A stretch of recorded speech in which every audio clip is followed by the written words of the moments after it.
Sovereign of the Three Realms, Chapter 2022. Bab 2022. Giants Gunung Berapi. Setelah menghitung di mana gerbang kehidupan berada dalam formasi, Jiang Chen menemukan jalan keluar yang diinginkan beberapa saat kemudian. Sejak mengalami formasi, ia sangat menghormati kultivator yang telah mengaturnya. Jika dia bukan ahli di bidangnya, dia akan mengalami masa yang lebih sulit di sini. Saya pikir persidangan ketujuh ini akan menghilangkan mayoritas kandidat. Kebanyakan orang akan membutuhkan sedikit keberuntungan untuk meneruskannya. Petik 2. Tidak berlebihan baginya untuk menganggap bahwa kelima pria eternal akan gagal di sini. Lagi pula, ada batas waktu 14 jam untuk menavigasi labirin. Tidak banyak waktu untuk dipusingkan, jujur. Ketika Jiang Chen baru saja menembus persidangan ketujuh, Lu Mingye melakukan hal yang sama dengan yang kelima. Kegembiraan tampak jelas di wajahnya. Dia ingin menolong untuk melepaskan sebagian energinya yang terpendam. Dia merasa bahwa dia telah melakukan segalanya sesempurna kemampuannya. Tidak ada waktu yang terbuang, sejauh yang dia tahu. Penampilannya yang sempurna pasti berarti bahwa Jiang Chen jauh di belakangnya. Saya sampai ke pengadilan ke-6 dengan sangat cepat. Jiang Chen pasti masih memikirkan ketiga atau keempat. Lu Mingye benar-benar yakin akan keunggulannya. Fakta bahwa dia tidak punya bukti bahwa ini adalah masalahnya tidak mengganggunya. Jiang Chen tidak tertarik pada apapun yang mungkin dipikirkan oleh para jenius lainnya. Setelah menginjakkan kaki di pulau ke-8, ia hanya 3 cobaan dari menyelesaikan tantangan itu. Dengan kata lain, dia berada di segmen tersulit. Misi di sini tidak mudah. Anehnya, pulau ke-8 adalah pulau vulkanik. Tugas Jiang Chen adalah melewati penjaga pulau. Satu-satunya jalan keluar dari pulau diperlukan berjalan-jalan melalui ruang penjaga. Dia harus melewati wali dengan cara yang adil atau busuk. Secara khusus, gunung berapi raksasa. Itu adalah makhluk yang terbentuk dari paparan jangka panjang pada esensi tanah di sekitarnya. Meskipun kecerdasannya dipertanyakan, hak kesulungan dan keuntungannya di kampung halaman memberinya kekuatan destruktif yang luar biasa. Jiang Chen tidak berani meremehkannya. Namun, dia segera ingat bahwa dia memiliki garis keturunan Vermilion Bird di nadinya. Apalagi burung itu sendiri ada bersamanya. Bukankah pulau vulkanik ini sama nyamannya dengan unggas keramat seperti halnya bagi penjaga asli? Jiang Chen segera memanggil temannya yang berbulu. Setelah dia menjelaskan situasinya, burung Vermilion tertawa terbahak-bahak. Tuan Muda Chen, gunung berapi raksasa tidak terlalu luar biasa selain dari ukurannya. Api panas mereka mungkin membuat Anda jengkel saat berkelahi, tapi garis keturunan saya akan melindungi Anda dari serangan mereka. Petik 2. Jiang Chen sangat lega dengan bantuan burung Vermilion. Dia mencapai inti gunung berapi hanya dalam 1 atau 2 saat. Magma memuntahkan sepanjang jalan berliku gua, seolah-olah binatang yang tak terhitung jumlahnya terperangkap di bawah cairan menyala. Jiang Chen sepenuhnya nyaman. Lava yang bergolak sendiri adalah ujian bagi konsentrasi dan kesadaran sebagian besar pembudidaya, tetapi ia diberikan kekebalan terhadap panasnya itu berkat tubuhnya yang pemarah dan garis keturunan binatang suci. Lokasi persis raksasa itu jauh lebih menarik baginya. Di mana pintu keluarnya, dia menemukan sangat singkat. Raungan amarah menggema melalui lubang bawah tanah. Dinding berbatu mulai bergetar. Gumpalan lava menyembur keluar dari lubang di sekitar, menembak dengan agresif ke arah Jiang Chen. Pria muda itu tersenyum. Kilatan emas memunculkan tubuhnya yang marah, mengisolasi lava dan batu dari daging. Meski begitu, meskipun dia tidak terluka oleh suhu mendidih dari batu yang meleleh, Jiang Chen didorong ke sudut oleh kekuatan semata-mata dari arus. Tanah gua mulai runtuh dan pecah-pecah. Seekor makhluk besar sedang mengangkat kepalanya. Tubuhnya yang membentang adalah humanoid kasar, tetapi setidaknya beberapa lusin kali lebih besar dari manusia normal. Berdiri, ia menempati hampir semua ruang yang tersedia di gua. Bahkan, langit-langit secara paksa ditinggikan untuk mengakomodasi perawakannya. Mungkin bagian paling aneh tentang raksasa itu adalah baju sirah magmatiknya. Itu dibalut potongan basal hitam, bergabung bersama oleh urat merah lamban. Itu menyapu lengannya yang besar secara horizontal ke arah Jiang Chen. Di dalam gua ini, sangat sulit untuk menghindar di mana saja, mengingat sangat kurangnya ruang. Jiang Chen hanya bisa merunduk untuk menghindari serangan tepat pada waktunya. Dia hampir tidak bersemangat dengan pekerjaan di depan. Raksasa gunung berapi itu adalah kebalikan dari Pushover. Meminta bantuan Vermilion Bird adalah satu-satunya hal yang bisa memastikan kemenangan instan baginya. Namun, dia tidak mau bergantung pada bantuan burung itu. Sebaliknya, dia ingin melihat seberapa kuat raksasa itu untuk dirinya sendiri. Jiang Chen mulai bermanuver di sekitar dan melawan raksasa itu. Raksasa gunung berapi itu benar-benar luar biasa, yang berarti bahkan gerakan terkecilnya pun menghasilkan pukulan yang luar biasa. Untuk sementara waktu, jenius abadi berdagang pukulan dengan raksasa dengan antusiasme yang besar. Metode serangan yang biasanya IAE mempekerjakan lawan yang lebih biasa akan kesulitan menggaruk raksasa sama sekali. Karena itu, ia terutama menggunakan badai magnet untuk menghambat musuhnya dan rune yang ditangguhkan untuk membatasi pergerakannya. Pedang Taiji Pisces adalah senjata pilihannya, karena itu adalah senjata terkuat yang dia miliki. Meskipun rune yang ditangguhkan lebih rendah daripada formasi dalam beberapa hal, kecepatan penyebarannya membuat mereka jauh lebih praktis. Kekuatan mereka tidak bisa diremehkan, dan mereka menyebabkan raksasa sangat jengkel. Raksasa gunung berapi bisa melakukan sedikit lebih dari menghancurkan dan menumbuk. Kadang-kadang, itu mencampur adukannya dengan mencoba membakar manusia menjadi garing. Sayangnya, tubuh Jiang Chen terlalu kuat untuk dilukai melalui metode ini. Comments for Chapter 2022.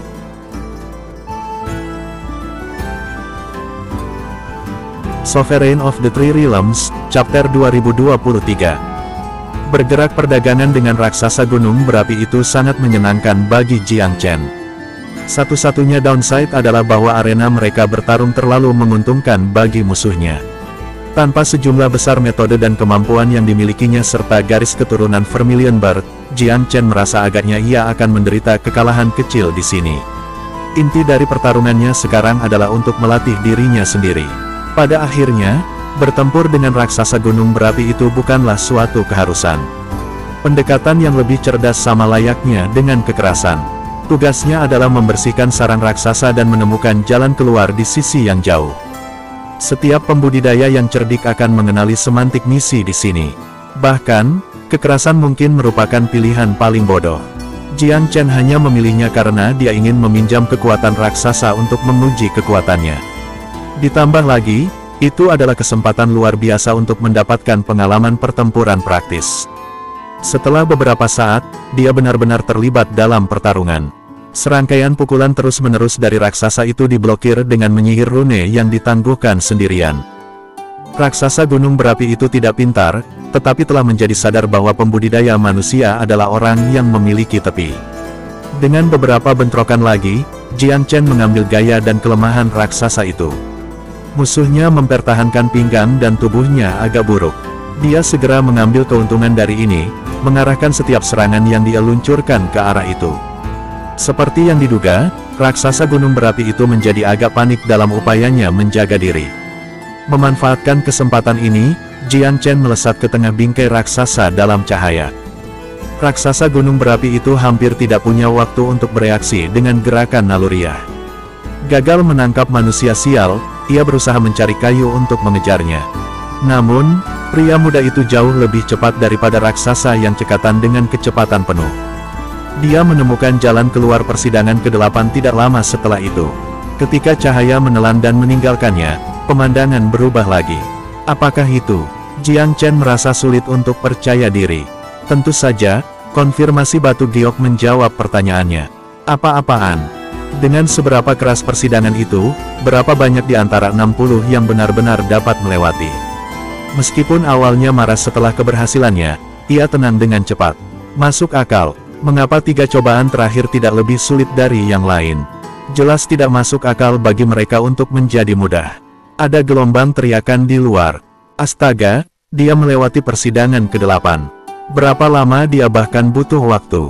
Kejeniusan siapa ini? Setiap saksi merasa hatinya gatal. Jenius tempat kedua baru saja memasuki persidangan ke-7, tanpa ada petunjuk bisa lulus.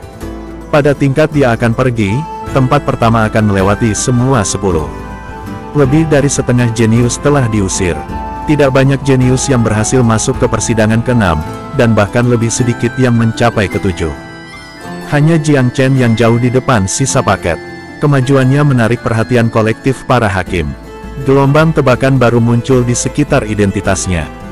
Pada saat ini, ada bias yang terlihat terhadap Jiang Chen, tetapi masih beberapa pendukung Lu Mingye, permaisuri racun, atau bahkan jenius lainnya. Lagi pula, dia berada di posisi pertama di babak sebelumnya. Reputasi yang diperolehnya selama beberapa tahun terakhir hanya menambah bahan bakar ke api. Waktu untuk sidang ke-9 sudah dimulai.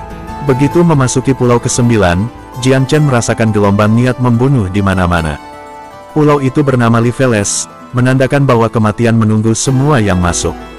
Maklum, percobaan itu lebih mengancam daripada raksasa gunung berapi. Jiang Chen memfokuskan 120% perhatiannya pada merasakan lingkungan di sekitarnya. Pohon-pohon dan ranting-ranting beralih ke senjata dan pedang saat dia berjalan melewatinya, menabraknya dari segala arah. Serangan itu akan membuat kultivator yang tidak waspada berada pada posisi yang tidak menguntungkan. Setelah nyaris tidak menjaga senjata, Jiang Chen merasa bumi di bawah kakinya bergetar.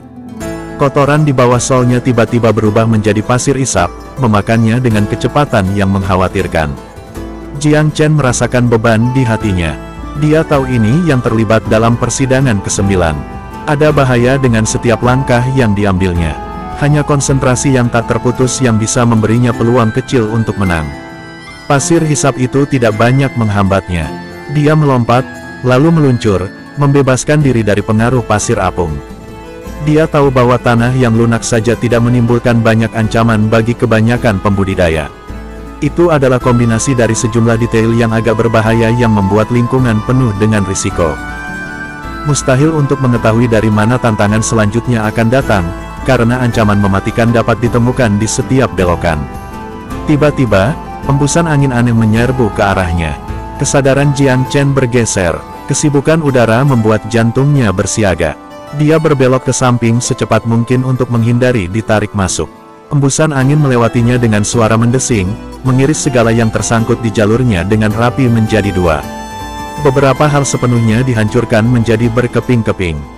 Jika Jiang Chen ditangkap oleh angin aneh, dia akan mengalami saat yang sangat buruk. Ini adalah scoring wind astral. Jiang Chen mengenali fenomena itu. Jenis angin astral biasanya muncul sebagai akibat dari medan khusus. Daging yang tersapu di dalamnya akan disapu habis sepenuhnya, hanya menyisakan tulang di bawahnya. Diperlukan refleks cepat untuk menghindari angin. Mata yang terprediksi adalah satu-satunya cara untuk melewati pertemuan dengan itu. Kelincahan sama pentingnya, karena tubuh seseorang harus sesuai dengan kecepatan pikirannya. Jiang Chen telah menemukan serangan angin karena kesadarannya yang tajam. Jika tidak, bahkan para pembudidaya terkuat pun bisa tertangkap tanpa sadar olehnya. Pria muda itu mendekati persidangan dengan fokus sebanyak yang dia bisa kumpulkan. Jika saya mengalami kesulitan seperti itu, yang lain akan membutuhkan harta khusus untuk melindungi hidup mereka.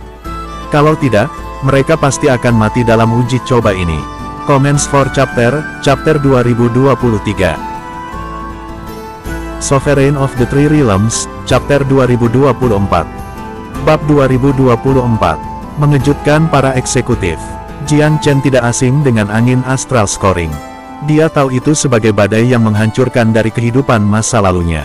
Tempat paling berbahaya adalah mata badai. Di pinggiran, seseorang bisa bertahan selama mereka bergerak secepat angin. Jiang Chen mempertimbangkan badai di depannya. Itu kuat, tapi tidak sekuat yang seharusnya. Angin astral ini masih dalam masa pertumbuhan.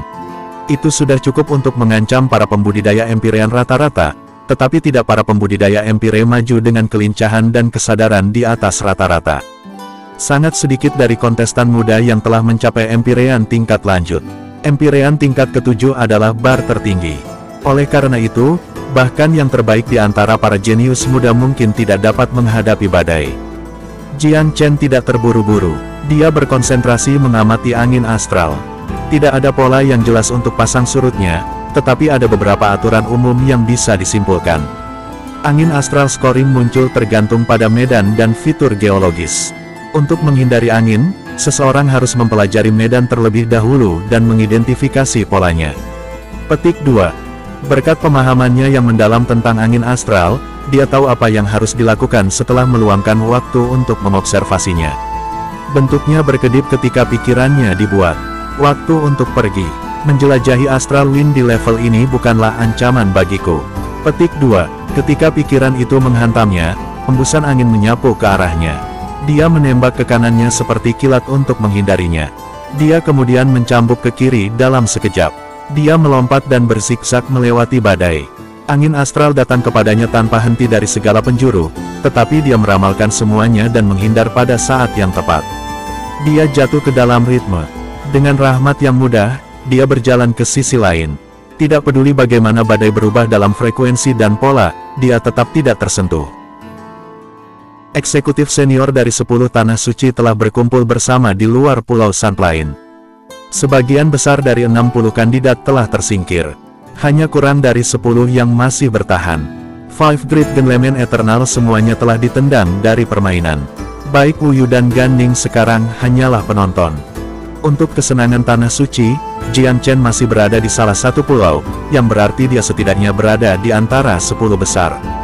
Seseorang sudah memasuki pulau terlarang ke-9. Siapa ini? Yang lain masih di pulau ke-7. Dua dari mereka baru saja memasuki pulau ke-8. Tapi jenius misterius ini telah memasuki ke-9 dan masih kuat. Petik 2. Itu pasti Jiang Chen dari Abadi. Tebakanku adalah permaisuri racun si King Lu. Mengapa tidak bisa saudara senior Lu Ningye? Jangan lupa tentang jepit rambut emas gadis suci Si Tong dan Yuling. Mereka juga termasuk para jenius top. Petik 2. Tidak ada dari mereka yang bisa dibandingkan dengan Jiang Chen. Kudengar dia adalah dewa penjelmaan. Dia ditakdirkan untuk kebesaran. Petik 2. Payah hingga abadi semua yang kamu mau. Jiang Chen bahkan bukan penduduk asli Myriad Abyss. Rupanya, dia dari domain manusia. Kita semua tahu seberapa jauh domain itu tertinggal. Petik 2. Aku tidak ingin membuang waktu berdebat denganmu. Lempar dengan taruhan jika kamu punya nyali. Petik 2. Kenapa tidak? Aku tidak takut padamu. Petik 2. Para murid muda itu kasar dan lugas ketika mereka berbicara. Mereka masing-masing memiliki kandidat favorit yang mereka pikir akan memenangkan kompetisi. Namun secara umum, kebanyakan dari mereka netral. Berbicara secara objektif, banyak yang percaya bahwa Jiang Chen kemungkinan besar adalah orang yang telah mencapai pulau ke-9. Dia mendominasi bagian pertama dari kompetisi, dan ada cukup banyak rumor tentang dia untuk memulai. Reputasinya melebihi para pemuda lainnya. Pikiran yang lebih masuk akal percaya bahwa dia seharusnya tidak dianggap sebagai jenius muda yang sederhana.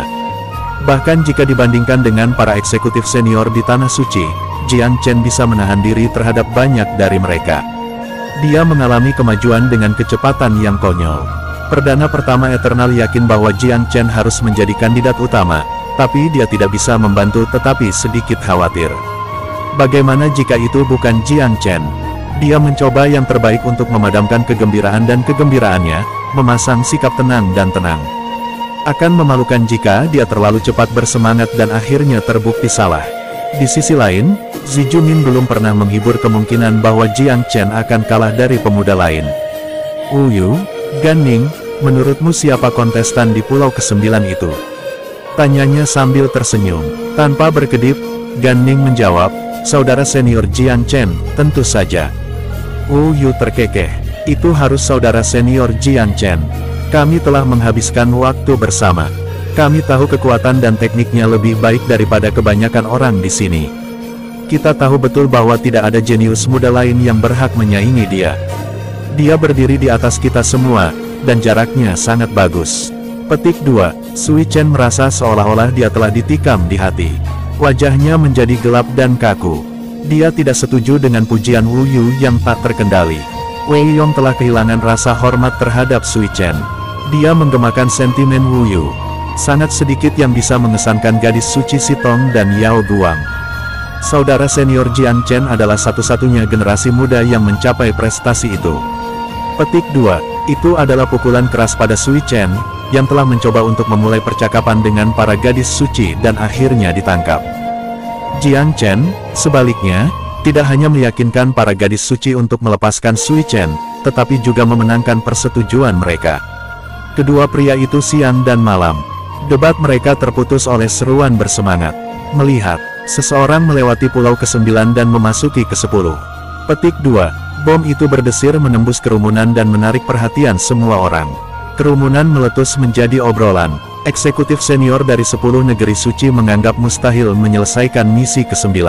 Itu adalah titik akhir yang ditentukan mereka. Namun, seseorang telah membuktikan kesalahan mereka. Comments for Chapter 2024.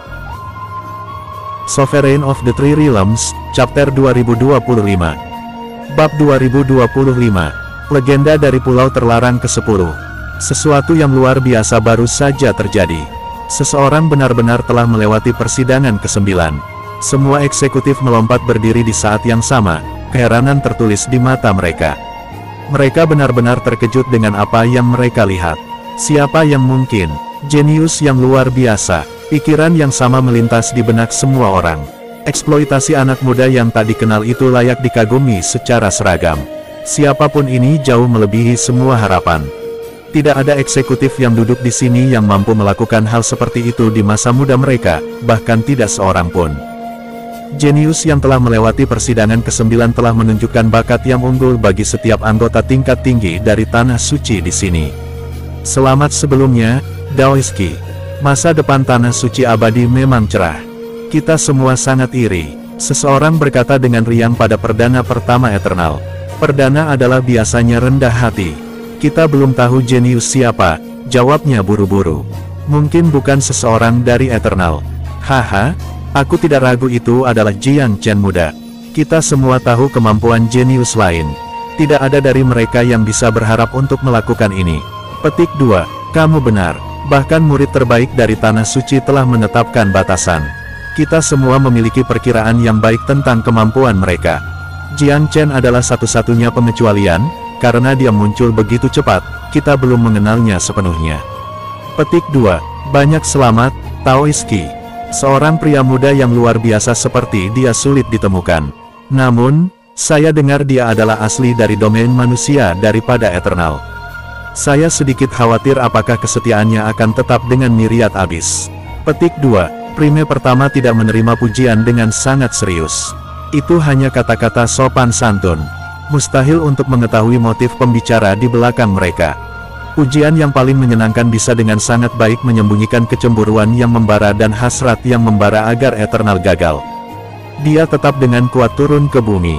Teman-temanku, kamu terlalu banyak berpikir. Masih ada hampir 10 jenius yang tersisa, dan salah satu dari mereka bisa saja lolos dari sidang ke-9.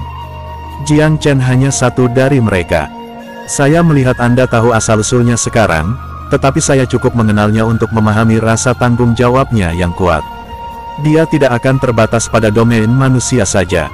Bagaimanapun juga, terlalu kecil untuk menahan kehebatannya. Dia akan mewakili keseluruhan Divine Abyss suatu hari, ya, seluruh pesawat. Petik 2, prediksi mulianya juga merupakan peringatan terhadap upaya provokasi yang baru saja dia dengar.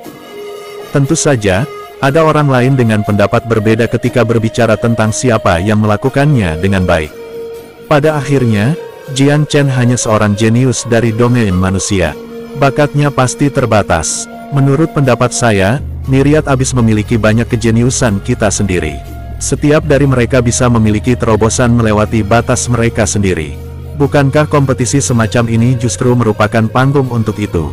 Petik 2, tepat sekali. Saya pikir Lu Mingye dan Si King Lu dari Flora sama-sama berbakat luar biasa. Petik 2, pertengkaran kami saat ini tidak banyak berguna. Jawabannya hampir keluar. Haruskah kita menjaga mata kita tetap terkupas dan menunggu kebenaran? Terlepas dari identitas jenius, mereka adalah berkah bagi Myriad Abyss. Petik 2, memang, aliansi 10 Tanah Suci sama baiknya dengan fakta. Saya yakin super jenius ini akan memenangkan banyak dukungan untuk fraksinya. Petik 2, kira-kira, seorang jenius seperti ini suatu hari akan menjadi pemimpin yang luar biasa. Petik 2, perdana pertama diam-diam sangat senang. Namun, sedikit kekhawatiran tetap ada. Ya, orang yang baru saja mencapai persidangan ke-10 sangat mungkin Jiang Chen, tetapi bagaimana jika tidak? Itu akan menjadi pukulan luar biasa bagi Eternal. Jika opini publik yang berlaku dibatalkan, Whiplash akan menyakitkan dengan caranya sendiri. Saya harap Anda berhasil, Jiang Chen, doa perdana pertama. Diskusi berlanjut. Bukankah 10 pulau terbatas di sekitar Sunplane semuanya memiliki warisan kuno? Seseorang bertanya. Beberapa yang terakhir sangat misterius. Apakah ada yang tahu apa isi ke-10? Petik 2. Tampaknya, persidangan ke-10 benar-benar terlarang. Teman-teman, pernahkah Anda memasukkannya sebelumnya? Petik 2. Secara historis, kurasa tidak ada yang keluar darinya. Apa? Perdana pertama merasakan sakit yang tajam di hatinya. Sejarah bersejarah tampaknya menyebutkan hal semacam itu. Karena tidak ada yang mendekati memasuki ke-10 dalam belasan ribu tahun terakhir, fakta ini telah hilang dari ingatan. Penyebutan yang tiba-tiba mengingatkan Perdana bahwa ini memang benar. Pulau terbatas ke-10 juga dijuluki oleh beberapa orang sebagai Pulau Kematian. Hanya yang terbaik dari yang terbaik yang pernah memenuhi syarat untuk masuk, tetapi tidak ada yang pernah kembali. Ekspresinya tiba-tiba menjadi sangat suram. Senyum Zi Jumin membeku juga.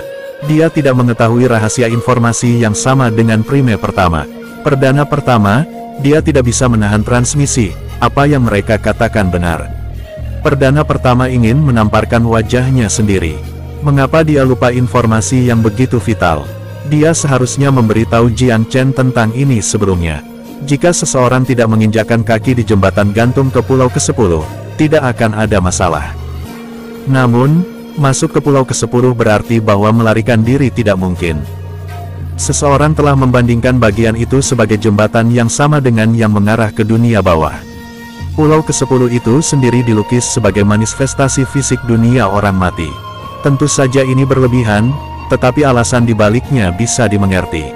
Sejauh ini tidak ada yang selamat yang tercatat, lebih dari ratusan ribu tahun sejarah. Ekspresi perdana pertama menyebabkan Zi Jumin pucat. Jadi rumor itu benar, kalau begitu. Dia mulai panik. Jiang Chen adalah seorang jenius, tetapi bahkan jenius terbesar tidak dijamin perlindungan. Mungkinkah Jiang Chen menjadi satu-satunya pengecualian bagi aturan dengan membuatnya keluar dari pulau ke-10 hidup? Comments for Chapter 2025. Sekian dulu cerita hari ini. Untuk selengkapnya, silakan teman-teman untuk subscribe, like, dan hidupin loncengnya. Terima kasih. Sampai jumpa lagi. Bye-bye.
Sekian dulu dongeng hari ini.